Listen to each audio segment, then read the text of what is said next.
محمد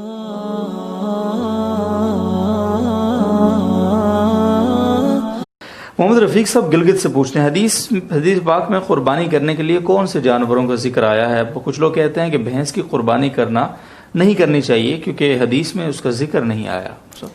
جی یہ بات تو صحیح ہے کہ حدیث میں ذکر نہیں آیا ہے، اور رسول اللہ صلی اللہ علیہ وسلم اور صحابہ کرام سے عملاً ثابت بھی نہیں ہے، لیکن اس کی وجہ یہ نہیں ہے کہ اس کی قربانی جائز نہیں ہے۔ اس کی وجہ یہ ہے کہ عرب میں اس کا مل جانا یہ بہت ہی مشکل تھا، ایک ناپید چیز تھی، لوگ اس سے متعارف بھی زیادہ نہیں تھے اور ہر جگہ میسر بھی نہیں تھی، تو میسر نہ ہونے کی وجہ سے اس کی قربانی نہیں کی گئی ہے صحابہ کے زمانے میں۔ باقی یہ کوئی وجہ نہیں ہے کہ اس کی قربانی جائز نہیں ہے، اس لیے کہ جن لوگوں نے یہ بات کہی ہے وہ انتہائی سطحی قسم کی بات ہے۔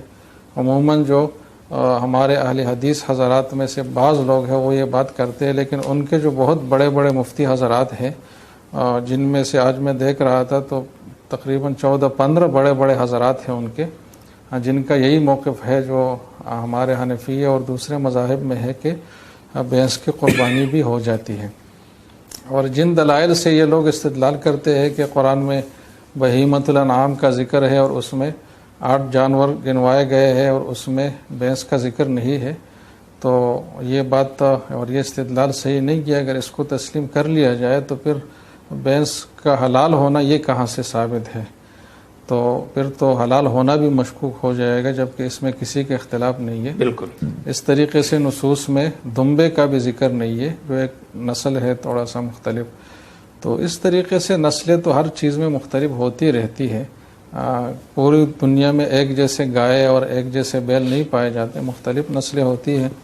تو پھر کوئی یہ کہے گا کہ عربوں میں جو نسل رائج تھی اسی کا کرنا ضروری ہے کیونکہ صحابہ نے دوسری نسلیں نہیں کی۔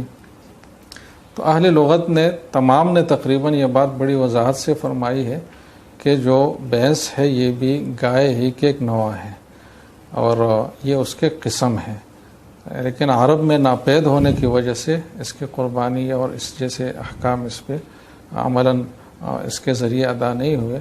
باقی یہ گائے اور بیل ہی کی نوع ہے، تو جب اس کی نوع ہے تو ایک چیز کے اگر کئی انواع ہو تو کسی بھی نوع کے ذریعے سے وہ حکم ادا کیا جا سکتا ہے۔ بہت شکریہ۔